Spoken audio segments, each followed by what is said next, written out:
Welcome back to the FloTrack podcast. I'm Kevin Sully, joined by Gordon Mack, who in one day, just one short day, he will return to his old life and travel to a cross-country meet. Gordon, how are you feeling? Oh, I'm feeling good. Still don't have a camera yet. I've got to work on that one. So I think I think I have your camera. I'm gonna have to drive to your house. I don't even know where you live anymore because you moved. Do you still I'll live in tell you Austin? off. I still live in Austin. I'm not like Lincoln. I did not move out of the city. I'll tell you off air my exact address, but we left in such a hurry from Albuquerque that I think we kind of just grabbed stuff and threw it in a bag and then went to the airport and we thought, I'll see you on Monday at the office. And that's been since March the 13th, 14th, however long we Yeah. stayed in Albuquerque together. It's crazy how we thought that was like, oh, I'll see you later, and then we never did. So I've said this to you before on the pod, you were the last person in my car other than my immediate family when I gave you a ride home. That was it. There has not been anybody in my car since then. Not even my brother has been in my car, and he wow, lives in Austin. I Sister-in-law, nothing. take that as badge of honor. Very proud of that. What So they released entries for this meet that you're going to be flying to in beautiful Stillwater, Oklahoma. You posted them up on the site. People can see them. Obviously, the headline on the men's side of things is BYU, NAU, Oklahoma State's in there, Oklahoma, Southern Utah.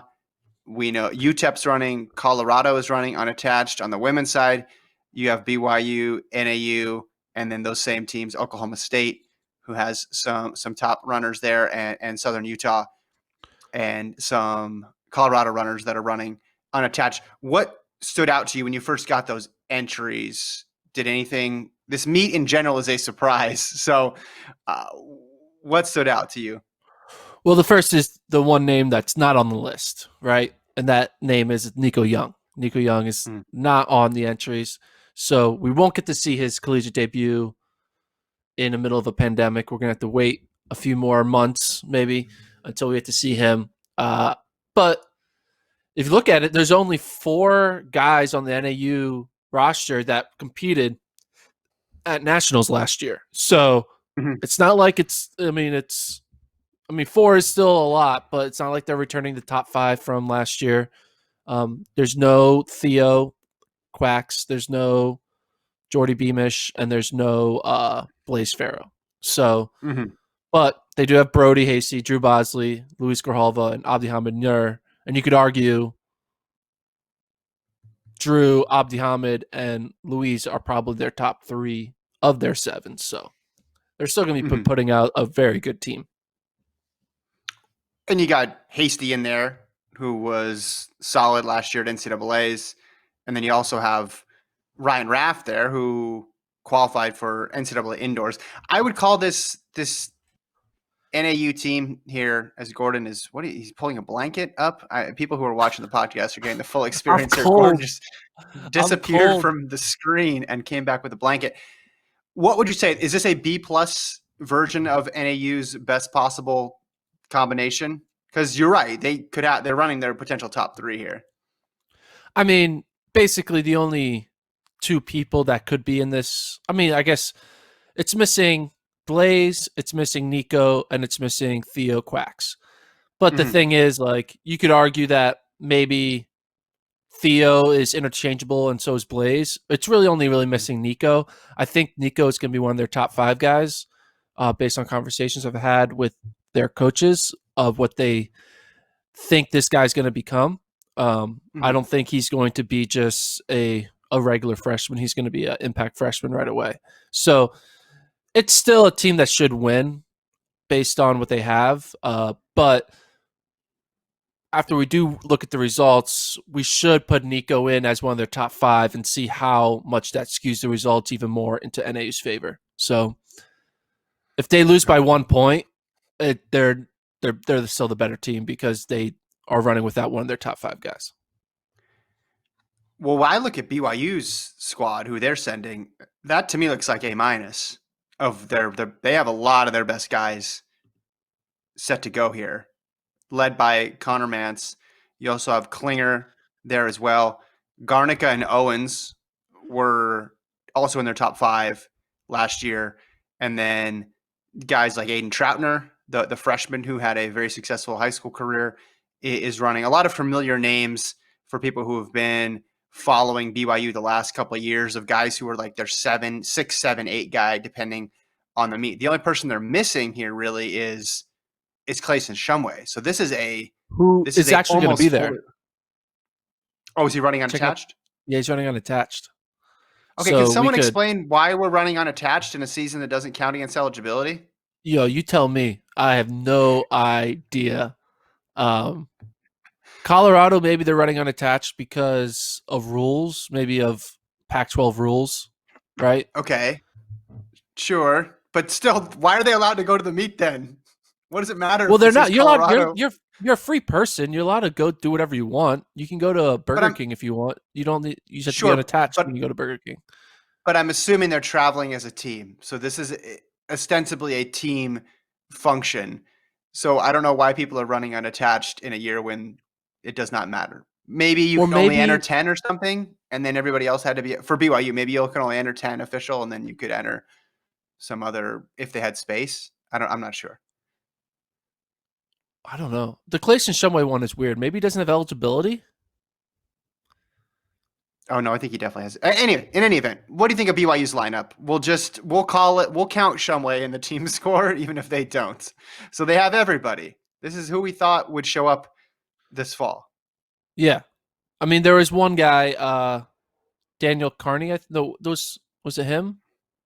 They had one guy who was eligible for like a 7th year or 8th year red shirt, Heslington, and he's not there. So we know that he decided to just go on and become an adult and just live his regular life and not be a BYU Cougar forever until age 54. But I mean, yeah, it's a team that we expected, right? The addition of Klinger in there. Shumway's not there, but he's there in spirit via unattached, so we could score it with him in it after the fact. Yeah, I mean, it's basically what we expected. I mean, obviously without a Blaze and a Nico Young. Nico Young's the big one. I mean, I'll talk to the coach, but if the coach is like Nico Young's like our number 2 guy or number 1 guy, that means a lot. I think it depends. We'll see where he is. So I did, yeah. It's gonna be one of those things where we're gonna have to look at the results and do a little bit of an asterisk to it because we're gonna have to say they do have a healthy kid in Flagstaff who's not racing in this race. So.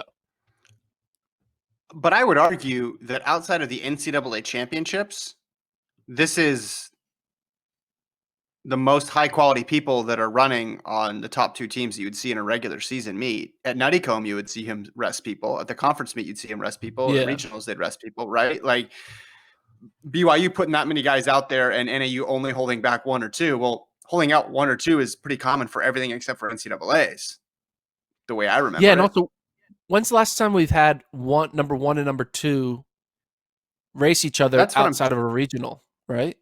Because they always, one does pre-nats, one does Nuttycombe, right? So, or they're like a race or like the white race and the cardinal race blue or whatever. Race. Yeah. Blue race. Yeah. Well, yeah, that's a good question because when's the last time 1 versus 2 have run outside NCAAs where they're both trying with at least 75% or more of their roster? This is going to make it worth your trip.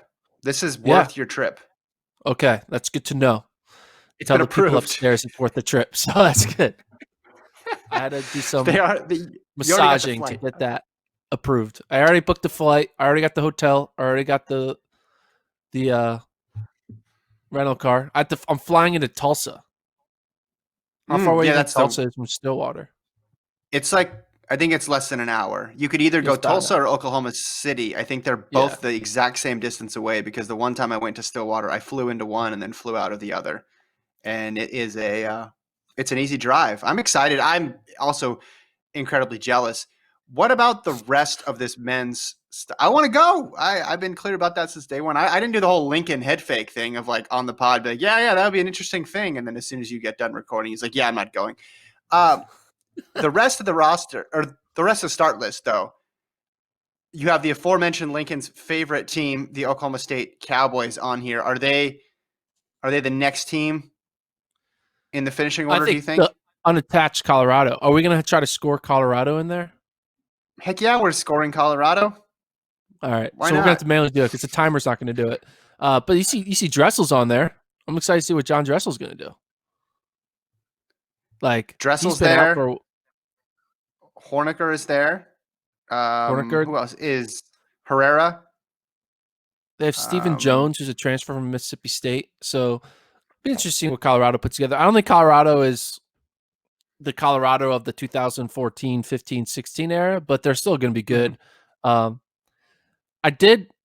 So I just sent a text message to you.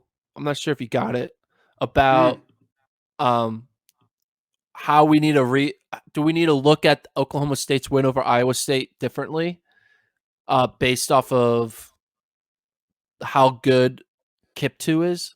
Apparently, mm. Wesley Kiptu went through 3K of the 8K race at Cowboy Jamboree. This is the Iowa State transfer in 8:05. That's pretty Okay. quick on a cross country course, 8:05, and then jogged, basically implying that Wesley Kiptu might be better than Edwin Kurgat, right? And if that's true, That's saying you something. kind of you kind of compare where the Oklahoma State guys finished behind this guy who's even better than Kurgat, and then you kind of like, all right, well, if they put 5 within this time frame behind a better version of Kurgat, what does that mean when they go up against NAU? We'll Mhm. find out. But I think Oklahoma State is secretly very confident going into this race might be able to surprise and maybe pull out a second place finish over either BYU or NAU. So Lincoln was right.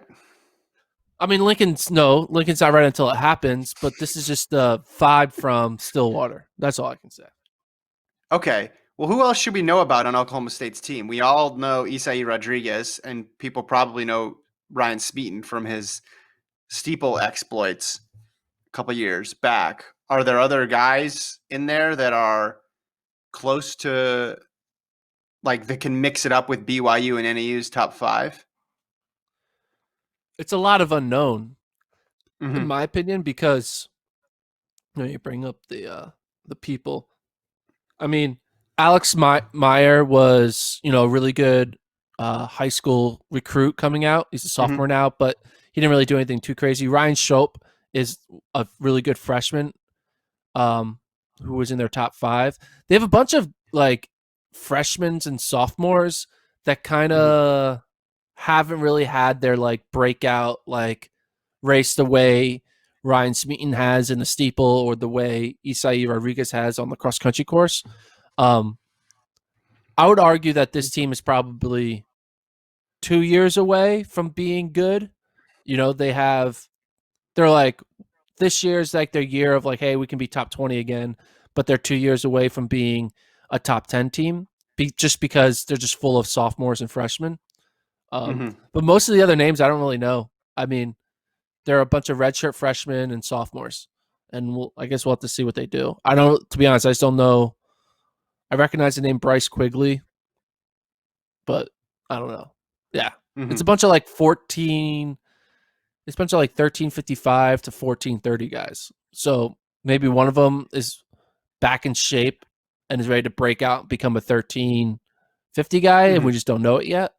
But that's what he has. He's a Okay. bunch of 1355 to 1430 guys.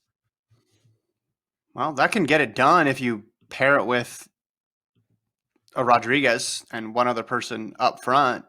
I'm just wondering who the potential All Americans are for them come March, because this is the appetizer for the conclusion of the season. The entree comes in mid March, so we have a ways to go. And if your team is young, you probably like that setup. You probably like the Yeah. opportunity to wait and train and get a little bit better. And Oklahoma State doesn't have anything to lose, and they have the advantage of competing at home. On the women's side of things, do you expect this just to be the Whitney Orton show up front for BYU? You had her ranked preseason number 2 behind Wayne Kaladi, and she was the second returner. Anybody else in there that can threaten her, do you think? Individually, I don't think so, but I will be interested to see what the unattached Colorado squad does because we're going to see Abby Nichols, the Mhm. Ohio State transfer. Emily Covert, who's a transfer, who's I think a redshirt freshman. She was one of the top recruits 2 years ago. Um, Mhm. then they also have Rachel MacArthur, who's at transfer from Villanova. So they have a bunch of like new faces on the squad. So it's kind of be interesting to see what they put together. And obviously, Wetmore knows what he's doing with his squad. So it'll be interesting to see like how good they are. There's gonna be names in there that we're like, wait a minute, and they're gonna don't be. I wouldn't be surprised if unattached Colorado maybe even Mhm. wins it based on just like depth. Like Whitney Orton obviously is going to win individually, but like I wouldn't be surprised if they put like Nichols, Covert, MacArthur, Hill all in the top 10. They go like Mhm. 6, 7, 8, and then all of a sudden you're like, all right, that's how you win. So, but I don't know. Yeah. Yeah, it could be a big day for unattached everywhere. I don't think they've ever really got their credit until now. NAU women, Oklahoma State women's Taylor Summers is entered. I don't see Molly Bourne, the other half of their dynamic duo. NAU women, they made the meet last year, which was a big deal. Anybody who was following the program last year, like Gordon was, knows about that. But I mean, are they upgraded from last year? Are they taking a step back? I mean, they Taryn O'Neill is still on the squad, so she'll probably be their number one stick. I know Pippi Itel is pretty good. They're only sending like upperclassmen, really. No, none of their incoming freshmen are running in this meet. Um, they don't really have any like a bunch of like all American type caliber athletes, but I think now that they have the experience of being like, hey, we can make this meet. It's not rocket science to make this meet. This meet Mm-hmm. being NCAA championships. I think they're just going to have a swagger that like, hey, we may be no names, but we're good enough to put together 5 women on any given day. That's good enough to be top 31 in the nation. I think Taryn O'Neill is their star right now. I don't think they have a Mm-hmm. second star yet. Maybe there's a second star coming soon, maybe in recruiting or someone just has a breakout season. We just don't know that yet. I do want to know if Delaney Rasmussen is related to the Rasmussen poll because that's kind of interesting. Her last name is Rasmussen. She's a political scientist. Um, but yeah, I think NAU probably finished third in this meet behind BYU and unattached, maybe This fourth. is an we were talking last time you and I were on the pod together about how you don't want to mess around too much because there's not a clear path to the NCAA meet this year. And we were talking about it in the context of the men's race because what if the rest of NAU season gets canceled or BYU can't compete or someone can't travel, etc. But obviously, it's more impactful for teams like NAU women who are in that second, third tier of squads who need to get quality wins. I think it's important, and it's kind of tough when Colorado's running unattached. If they beat Colorado unattached, it wouldn't actually count about beating Colorado. I don't think. Yeah. Well, I guess this is a committee can do whatever they want, right? They can factor in this however they see it, but if they're able to beat, if NAU is able to beat BYU, obviously that would be a big deal because I don't know, we don't know what the cross country season is going to look like in January and February into March. So we don't know how many opportunities the NAU women are going to have to impress, right? Like you have to take this one. You have to take this one seriously because they could do everything right in the winter, but just not get the opportunities. And then you're in a group of what? How big is that pool of teams going to be for those last 10 spots, do you think? Are there going to be 40 teams that have legitimate cases? 20 teams? I mean, it's going to be a big number of teams that Well, are I going to think make some argument that they belong. there's gonna be teams that make an argument, but there's really in the end none of the teams even matter.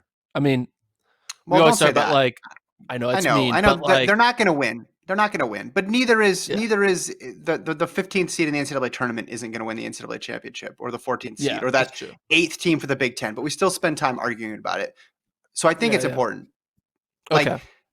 the task of the committee The task of the committee is going to be very hard, and you can make it a lot easier on them if you show up to this meet and do really well, and then just hold serve through whatever is on your plate in January and February. That's what I'm saying. Yeah. There is we will get to see hold on, let me bring this up. So while this is the best meet going on, their UAB, their Blazer invite. Whoa, is this Blazer invite weekend? It's Blazer invite weekend, bro. Burying the lead. Maybe can I go to that? Can we get approval last minute? Yep. Fly me there. Check out these teams competing at the Blazer invite. Hit me with them. Where is it? Race assignments. Boom. Okay, first of all, it's 3 races. 3 women's races and 3 men's races. So they're like letting everyone and their mom compete. But in the A race, you got on the women's side, Florida State, Arkansas, Ole Miss. That's pretty good. I mean, it's Florida State, Arkansas, Georgia Tech, Middle Tennessee, Ole Miss, Tennessee, Vanderbilt, Kentucky, Florida, Mississippi State. But still, Florida State versus Arkansas versus Ole Miss on the women's side. Mm-hmm. That's a good. Florida State's good, and Ole Miss is like a top 20 team. And on the men's side, we're going to see Arkansas go up against Ole Miss as well. It's basically an SEC showdown. But Arkansas originally wasn't in this meet, but they changed their mind and hopped over to the Blazer invite. We should have told Arkansas to hop over to Stillwater. They're a lot closer, aren't they? Aren't they closer to Stillwater? They are very close to Stillwater, a lot closer than I thought, which is going to make that cross-country indoor double possible. I learned some Midwestern, Southeastern geography a couple days ago. I was listening to the Ryan and Alex podcast with Lance Harder, and he was talking about just the desire to compete out of conference and try to get in some meets where they would run against some other people. So I bet they're pretty happy that they're able to run against the Florida State women in a little SEC, ACC mashup there, because they're going to get very bored just running against SEC teams all the time, especially a team like Arkansas that is really good. Yeah. It's weird. I don't think Arkansas has much to worry about if they win their conference. I think they could essentially sit out January and February and they would be secured in their position. Oh, yeah. Well, I just want to see Arkansas. It would be great to see the Arkansas women go up against BYU or the men. We've been picking the men to be the dark horse podium team for 2020, and we're never going to get to know if they are because we're not going to be able to see them race BYU, NAU, and unattached Colorado and Oklahoma State. The team formerly known as Colorado. Yeah. Okay. So I'm excited for your coverage coming up this weekend. People can tune back into the site and see whatever it is you come up with, but. You need to bring. I heard you and Lincoln talking about it yesterday about how you're going to do interviews and you're worried about them being able to hear you. You need to bring the obscenely long mic that they've had for those sideline interviews because I find those pretty funny. Don't you think? Did you watch the NBA Finals? No. You didn't? Did you watch the end of the last game?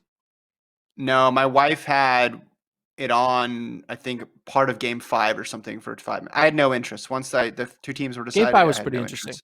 But Game 6, I'm sorry, but this whole idea that we can have literally 30 people all arms around each other, sweating, and not just the athletes, but like executives and family members, they're all like around each other, yet the one person interviewer needs to be 10 feet away. It made no sense. Like, the only Rachel Nichols is the one that is gonna spread the virus, but everyone else wouldn't. It was just stupid. It was just like. Are you talking about? It was 30 people social distancing from. Yeah, it was 30 people as one social distancing from one person, and I'm like, that's not how it works. You can't just have a clump of 30 and then 6 feet and then Rachel Nichols. Like that doesn't make any sense. Well, it's almost as if like it was performative theater on TV to just tell the stupid people at home, see, look, we're doing it. You should do it too. That's what it looked like. But anyway. Well, I don't think they care. It was over at that point. Did they care? No, they still did the interview social distance. I'm like, why are we doing this? No, because Rachel Nichols cared because she went this whole time not getting it. She doesn't want to get it, so maybe that was her choice. But everybody else, like, they want a dogpile because they just won the title and they're making their own decision. But I don't think the NBA cared at that point because it's like, you guys are all going home tomorrow. Do whatever you want. You've been locked up for, was it been 4 months or something? I don't think it was Rachel Nichols. I don't think Rachel Nichols did it for her safety. She did it because her contract says you better not stand within Well, 13 that's fine. feet of celebrity person. Anyway, Dude, regardless, I just thought it was visually weird to see us focusing on on one person required a social distance, but no one else required. It just didn't make any sense. Sorry. Well, I was surprised when I saw the plexiglass between the announcers for the whole season. They kept them separate. But then, I mean, obviously, dude, they had no positives. They did it right. Whatever they did, it worked. We gotta. You know how? Do you know why they had no positives? It's because they paid all their players millions of dollars to not leave a campus. Yeah, you can stop anything when you pay people millions of dollars. Yeah, but it works. But people are like on the internet bragging like NBA knows how to do it. Yeah, no, they know how to pay people millions of dollars to follow extremely strict rules. That's what they know how to do. Well, it wasn't just the players. You had staff coming in and out. You had employees of Disney coming in and out. You had the people at you had team personnel. I mean, I think we got to give credit where credit's due. Did it help that it cost 150 or whatever $1 million? I think that's probably on the low end of things. Of course it helped, but they played uninterrupted ball. I mean, I know you're mad because the Sixers were eliminated like at least 4 months ago, as were my Spurs. So I'm a little bitter as well too. And I want the season not to count just as much as you want the season not to count. No, but at least Jimmy Butler didn't win. Are you happy about that? I'm just upset with Jimmy Butler. I'm happy. You're happy. I'm happy Jimmy Butler didn't win. All right. I'm just upset about the whole idea that it was like some genius mindset that the NBA had. No, it wasn't that. It was money that they had the ability to like lock people in for 3 months. Not everyone can do that. With money all the time. People do dumb things with money. I tip my cap to the London Marathon people. They pulled it off. Completely different circumstance, but they figured out how to do it. Obviously, it's because of money. Let's talk about the future sites for the NCAA Championships because I want to talk about 2028 when the Spurs. We don't know where 2028 is. Oh, sorry. Everything before 2028 in outdoor, we know. Everything before 2027 in indoor, and everything before 2026 in cross country. Let's start first with cross country because that's the season we're sort of in right now. So winter, of course, is going to be Stillwater unless something changes. Next fall, so around this time next year, is scheduled to be Tallahassee. That's the same as it was originally supposed to be, correct? Yep. Okay. And then 2022 is going to go back to Stillwater, which I like because just in case they can't hold the meet this year, I like the fact that they're giving it back to Stillwater because they put a lot of time and money into it. 2023, Charlottesville, Virginia, in that Panorama Farms course, which is pretty well known. 2024, Madison, and then 2025, Columbia, Missouri. Lincoln has already put in his request to cover that meet. What do you think of the cross country? What do you think of the cross country sites? I want to break these down in minute detail. We're not even going to talk about indoor outdoor yet. We're going to do a whole cross country section. Your thoughts? Yeah. So obviously we'll skip over Tallahassee and Stillwater because that's where we already knew about that. But Stillwater again, what if like Stillwater does a really bad job in March and they're like, shoot, what do we do? Like they made the runners go the wrong way. The course was too long. There was like a flood, but I think it's great that they're doing that. I mean, they're also doing that on the outdoor stage where they're giving Austin, Texas 2023, I believe, because Austin was supposed to host. Don't move ahead. Don't move ahead. I know, but like it's a pandemic, it's a COVID-19 handout is what they're doing for there. Charlottesville. So have you ever been to Charlottesville course? No. Is it nice? Yeah, it's very nice. I don't know where the parking is going to be. They don't really have a lot of parking. That's a thing. Like, so it's kind of like a really skinny road to get down there. So that's the one thing I'm kind of thinking about is like how they're going to handle people.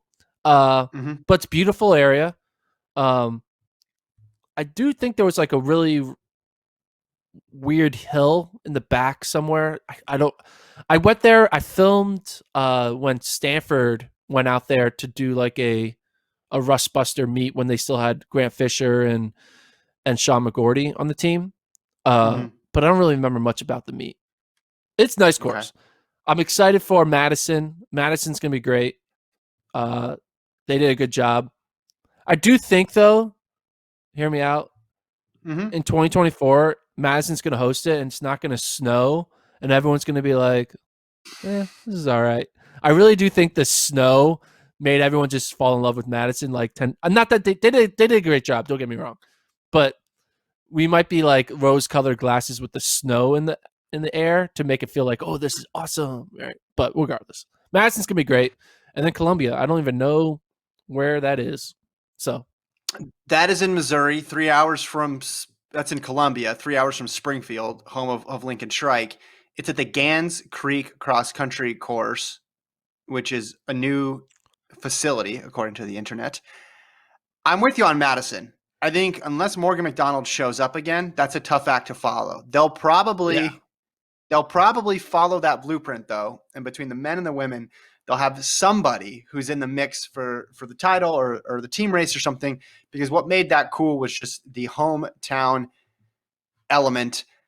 What I want to see in a cross country course, and we've talked about this a bit, I want to see some variety if possible. And if not variety, I want something that's, accessible, close to the city. This whole like driving 45 minutes out of town to this huge plot of grass is not the most exciting spectator experience. I'll just say it. Madison made up for that, I think, because that was the exact situation with Madison, right? The parking obviously is not great, but the city is fun, but the course isn't near the city, but the hometown element of it was cool. I'm excited to see Panorama Farms. I don't think we need to make every cross country course be identical, and it doesn't need to all be 300 meters wide on just a huge grass plot where you do 2K loops. I think we can get a little creative, but I like seeing the new names in there. I like seeing Columbia in there, and I like seeing Charlottesville in there. You had mentioned before you wanted it, a 4-site rotation between Terre Haute, Stillwater, Tallahassee, and Madison, but maybe Columbia I and said that. Charlottesville will. Yeah, you said that a couple Yeah, I pods said ago. that. You definitely said that, and Oh, okay. maybe. So there's no Terre Haute on here, which I think is the big surprise. Isn't that Yeah, that is a shocking big to you? surprise. Nothing. What I think they should do is I think they should rotate it by region. The 9 regions. It should be the best course in each of those 9 regions every 9 years.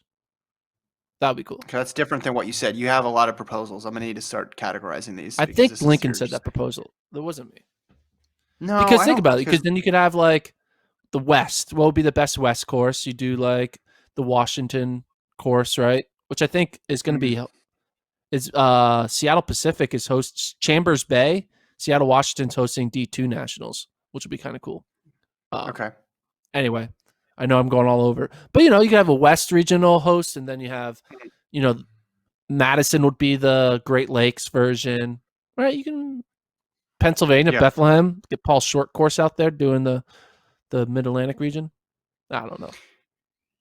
I think, moving it geographically, I think is a good idea. We always, with Terre Haute, we always thought, this is, and it's been in Iowa and Kansas historically quite a bit. You always think, it's just going to be in this really cold place in the middle of nowhere, and you can't escape the cold with Madison. But I think it's fine. Tallahassee, I'm interested to see what that's going to be like. Charlottesville, more on the East Coast. I'm for a little bit of variety here, and then if you want to settle on a couple stalwarts, I think that's a good idea, because I think having it where there's a hometown presence, which obviously Oklahoma State's gonna have a hometown presence, Florida State will have a hometown presence, Madison will, Charlottesville with Vin. See, that's the Vin factor right there. He gets the job at Virginia, and within a year, he's already hosting a NCAA championship. Yeah, that's pretty cool. Now you It say didn't. that. It didn't take long. It didn't take long for him to get it, and I'm sure he'll have a team that's legit because he knows how to build a program, and he has a couple years to do it, and he'll use that as an anchor point there. Okay. Be a lot of Let's fifth talk years in 2023. Yeah, exactly. Let's talk indoor. So Fayetteville in 2021, where people may attempt the Fayetteville Stillwater Double. 2022, back to Birmingham, site of the 2019 indoor championships, where both you and I got sick. Unrelated to the city. Oh, yeah. City was fine. That's when it started 2023. COVID happened, right? No, that's no. We were that was just you vomiting in the street for no reason. Is what happened.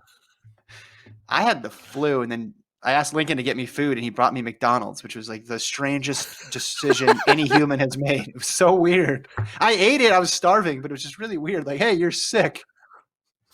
Here's a Here's a burger. Big Mac. Yeah, I haven't had one since. 2023, Albuquerque, back to the scene of the cancellation. I could just see you and I up there as older men than we are now, talking about, hey, I remember the 2020 Indoor Championships. We sat in this seat and it got canceled. 2024, College Station, who hosted in 2018, have been there. 2025, Virginia Beach. That's Norfolk new. State hosting. That's new. New And then track, too. 2026 back to Fayetteville again. Have you been to Fayetteville for an indoor meet? Yeah. Good? You like it? I've been here since 2014, man. Yeah, Fayetteville's good. Fayetteville's good. Okay. I'm excited. First of all, Albuquerque's going to have a new track in 2023, right? Because they're selling their current one. So that's kind of That's right. cool. You can buy it. You can buy it, put it in your backyard for your own garden clash if you want. But in 2025, Virginia Beach, Virginia, that is a new complex. That's going to be cool. I don't know. I'm looking forward to the 2025. I don't know if I'll still be here by then, but if I am, Virginia Beach will be pretty cool. What's your favorite indoor facility? It's the Armory probably? Armory is cool. Yeah, I would say that's probably my favorite. Okay. I mean, BU's facility's nice. I like BU's facility. Okay. You know, it's more about like just like the vibes of BU because like this is a place where people run fast miles and 3Ks and all that good stuff. The Texas Tech one, I was surprised Texas Tech didn't try to go for it because they have a new nice facility. That's my only spot. I'm sure Michigan probably bid with their facility. That's what you got to feel bad for. You got to feel bad for the Texas Techs, the Michigans. Who else? The what's the Staten Island facility? I don't know if they did, but right. like they build these new facilities and then we're going to go back to Fayetteville, back to College Station, back to Albuquerque, back to Birmingham, like the same, like Fayetteville, Birmingham, Albuquerque, and College Station. They're all like, that's the Terre Haute and Louisville of cross country, right? Yeah. There's really only one new thing there, and it's Virginia Beach. Like I thought it was cool when Boise State hosted. Remember that? Yeah. Yep. A long time ago. So I hope so. Indoor really is still kind of staying to their guns of like these are the established places. Nothing like what outdoors doing, which we'll get to later. But I'm excited for Virginia Beach, new facility. Yeah, it's indoor, so it's not the same as cross country. So you don't have this whole like, well, that course is cool. That they're all the same as each other. The only variable there is the altitude with Albuquerque. And then some of these venues bigger than others. Some of them, they have that home track feel because Arkansas is going to be in the mix. We know that because they're always in the mix. And some of these other teams, they're hosting. They're not going to feel the competitive team. I liked Birmingham's facility. It got kind of loud in there. I thought like the roof was a little bit lower as opposed to Albuquerque, which is in this just enormous convention center. I liked how confined the Birmingham setup was, that's something I like about indoor. Like I like when it's sort of packed, which probably does not work well for the current situation that the world is in. But that I associate that with indoor. Like I associate like the low ceiling, everybody shoulder to shoulder cramming in with indoor. So the more you can get that feeling, the better. It is interesting if you look at it. They really do like Birmingham and Virginia Beach now because Birmingham is hosting in 2021. They're hosting D2s. In 2022, they're hosting D1s. In 2023, they're hosting D3s. And then in 2026, they're hosting D3s again. So that's 4 of the next 6. They're going to have at least one NCAA championships. Virginia Beach in 2023, they're doing D2. 2024, they're doing D3. 2025, they're doing D1. And 2026, they're doing D2. So they're also getting 4 in a row, 2023 to 2026, just a different division every time. They're really spreading it out on those two. So anyway. And you always wonder how many teams are actually bidding to host. Yeah. How many actually want it? Does Michigan really want to host it? Does Texas Tech really want to host it? Or are they fine just running a whole bunch of regular season meets at their place and then being able to go to championship and have somebody else handle it? Let's go now to outdoor. A lot of drama here. 2021, Eugene. 2022, Eugene. No, wait. 2023. Hey, hold on. Wait. Prelims. Come on, man. Oh, where are the prelims go ahead. at? Do you have them? I don't have them. Yeah, we got the prelims. All right, 2021, North Florida, Texas A&M. So Jacksonville and College Station. 2022, Bloomington, Indiana, and Fayetteville. 2023, Sacramento and Jacksonville. 2024, Fayetteville and Lexington, Kentucky. 2025, College Station and Jacksonville. 2026, Sacramento and Lexington. So basically, Jacksonville is doing every other year. College Station and Fayetteville are doing like every other year, along with Sacramento. So Sacramento State, Arkansas, Texas A&M on the west, Kentucky, North Florida, and Indiana in the east. Yeah, not a surprise. Well, we just have to make sure the places they're choosing don't have crazy weather issues, because that's been an issue. Like Kansas, remember they had crazy storms where they had to like move everything around. Jacksonville gets their storms too. So every time you're doing a May track meet in Florida, you got to be careful. So Kansas was supposed to host this year. They were supposed to be the West host this year, and I guess they did not get a do-over for not being able to host. It was supposed to be was it Kansas in the West and I want to say Kentucky in the East was what it was supposed to be this year. NCAA Championships, though, outdoors. I'll go through these right now. 2021, Eugene. 2022, Eugene. 2023, Austin. 2024, Eugene. 2025, Eugene. 2026, Eugene. 2027, Eugene. Man, I don't like it. Do you like that? I'm fine with it. They do a great job hosting it. Yeah. They built the big stadium. They can put on a great meet. Again, I don't know how many other teams are actually competing for it and actually want it. I know you heard this last year, and I heard this as well, but I think some coaches preferred Eugene to Texas once it was being hosted at Texas, and I don't think that was just because of the weather, but just in terms of the meet administration and how things ran. Eugene has just got years and years and years of practice of those things, and coaches they like routines, they like patterns, they like knowing where to go and how things are. And it doesn't. I mean, does this surprise you? The only thing that surprises me is they gave Austin 1 year. Well, I mean, it's a good thing they did that, because Austin had 2 years and they only gave him, you got to make up for COVID. I mean, I think it would have been cool if I want to see like Penn host it. That would be cool. Right? Drake, I feel like, is like Drake. I mean, but like, what other like big stadiums out there could host an NCAAs and they're in a metropolitan area? I mean, I feel like it's Penn. It's Penn. That's it. That's the list. There's something else. No, that's the thing. No, there's not that many tracks that are capable of holding a meet of that size. And then you add in who's actually willing to host a meet of that size, and the list gets very small. Yeah, it's the Sacramentos, the Des Moines, Eugene's, Texas. It becomes a very short list pretty quickly. Yeah. What about Eugene's this? Willing to do it. 2028, the Olympics, right? Are they in America? They're in Los Angeles, correct? Los Angeles. You think Los Angeles would host the 2028 NCAA Championships? Well, so that's the other one that kind of surprised me. With the new Mount Sac, I thought maybe they might get to host it in LA. Adam, maybe people are worried about costs, but it's pretty expensive to fly to Eugene, and getting to Austin obviously isn't cheap either. I'm surprised they didn't factor in to this equation too. Mount Sac isn't a D1 school, right? So sure, but I don't. You can or an use NCAA venue, school, in that matter. Yeah, but I guess you could. But I think it's not. They're not in the NCAA system. Maybe, I don't know.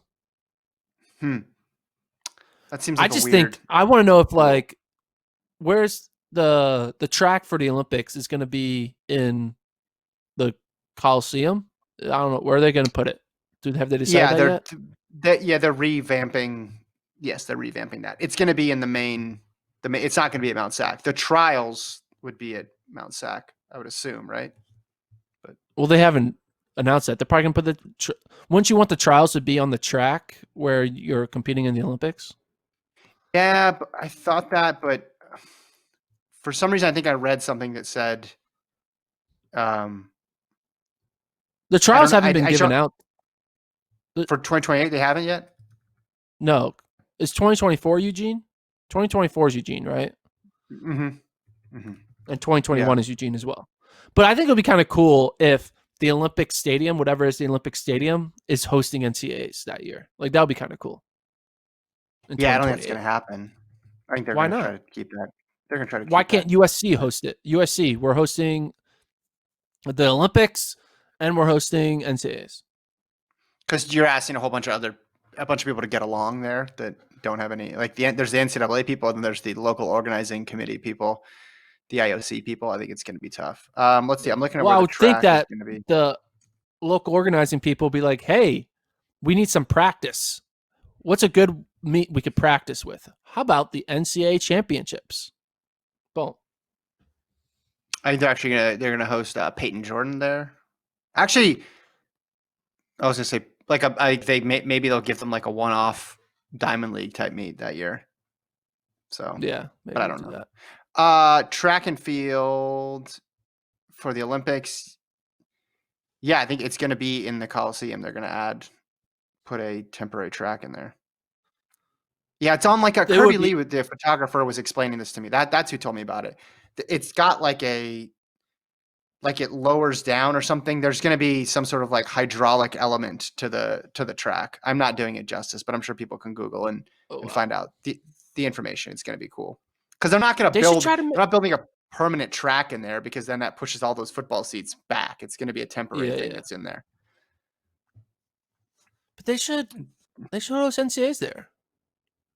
I'm for it. I don't think that will happen. I think a better, more realistic thing would say, hey, let's just try to do it at Mount Sac We're because back we to have Eugene. maybe Eugene. Have we thought about exploring Eugene at all? Is that on the table? Listen, I like, again, as you've reminded me and everybody else, not a fan of the renovation, but I like having the meet in Eugene because I think it's cool to put the meet in a place where people care. And then obviously logistically, I think it's helpful because they figured out a way to make money or at least not lose a ton of money, and they have the infrastructure ready to go so they can say, hey, we're doing NCAAs, and they got the plans, and then it's up and running. These other places, I think it's a tough ask to have them to do them. That's a big deal. A 4-day long track meet with all those teams, that's tough to manage. So Eugene is basically living up to their Tracktown USA mantra. Terre Haute, who calls themselves the Cross Country Town USA, Got to get it's not going. looking good. It's not looking Well, good for them. an indoor They town only got USA is available. If anybody wants to get the yeah, mantle of indoor town. but like apparently Cross Country Town USA is only hosting NCAAs once between now and 2025, and it's the Division 3 championships. Wow. That's sad. I'm guessing they'll host some regionals along the way there. I don't know whose Yeah. decision that was.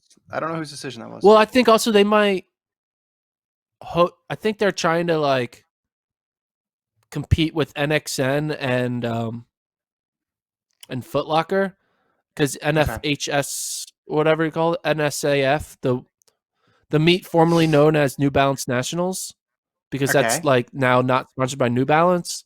That organization, I think, is putting together a cross country championship now. So now we're gonna have 3 cross country championships, which is what we need. Okay. So anyway, I want to know that. Did you know that the new NJCAA Division 3 championships are going to be in Troy, New York? That's a big deal.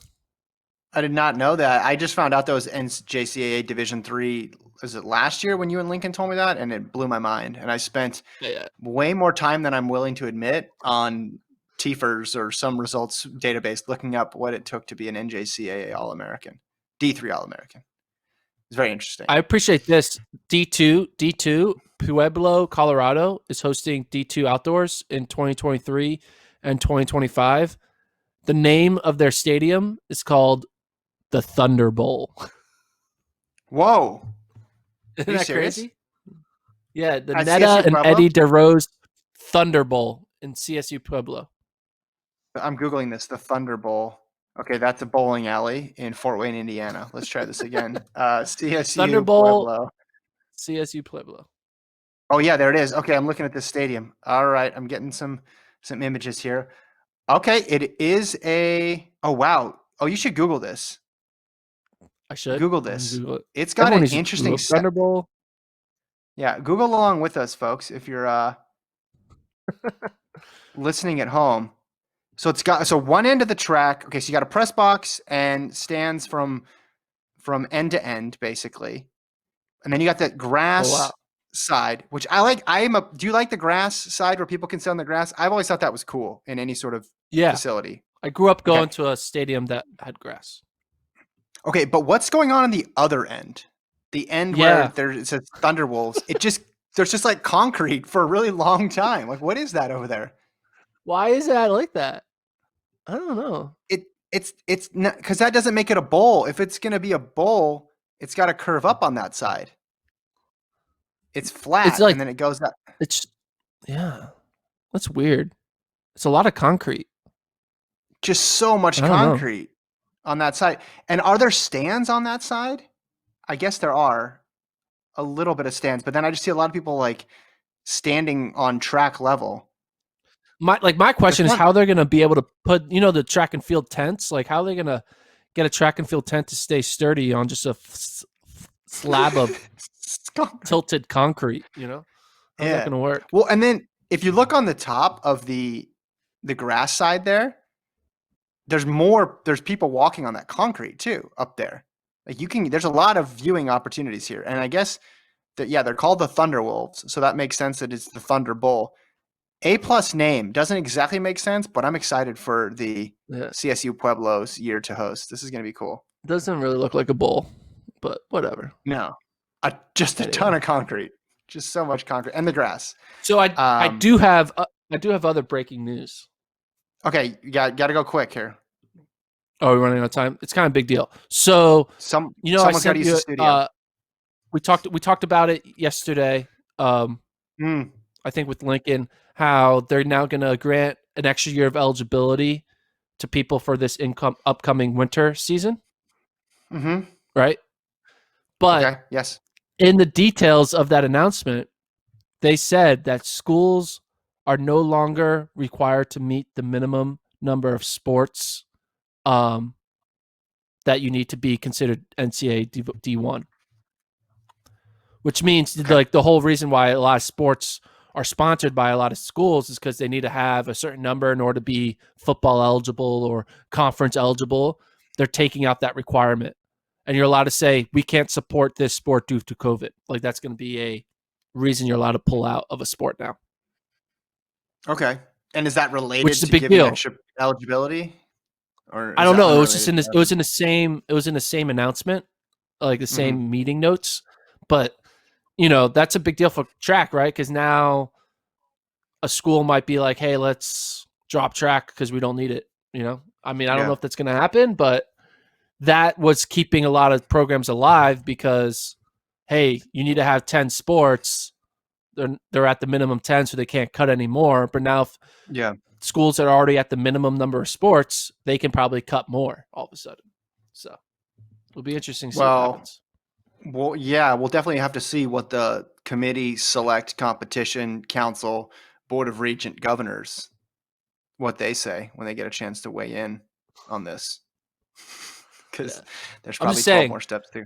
Yeah, no, it's interesting. There's haymakers out there that might come down and blow up a track program here or there. We don't know. It could be coming. So okay. Good breaking news there. Or not good news, but interesting breaking news there from the intrepid reporter, Gordon Mack. Safe travels, Gordon. Enjoy Stillwater. Tell Mike I Smith I said hi, but don't follow him too closely. What's up? I like how you and Lincoln on your podcast, you talk about me like I'm like a baboon. Like, oh, he's gonna give everyone COVID. He's gonna be throwing his mask in the air, kissing everyone on the lips. Like, come on, man, you gotta give me a little more respect than that. I think that was more of a Lincoln thing. I just said you don't believe in sunscreen or you don't believe in sunburns, not sunscreen, sunburns. That's all I said. Which is Yeah, a I true mean, there were statement. some No, facts thrown in there. There were some facts sprinkled in the talk, but not everything again, was true. if I'm being critical, it's just because I'm jealous that I'm not able to go. And I'm going to consume this content quicker than I've consumed any FloTrack content since like 2008, since like the first time I saw, oh man, Whoa. that's what Alan Webb's voice sounds like. Holy crap. Whoa. They do workouts on tracks. That's how I'm going to be this weekend. I'm just going to be refreshing because I'm going to be so desperate. So no pressure. Make sure you deliver. I will try my best. Good. Good. Email the pod. FloTrack Podcast. Yes, FloTrack Podcast at gmail.com. Thanks, Ulan, for producing. Lincoln and I will be back tomorrow. We'll see you guys then.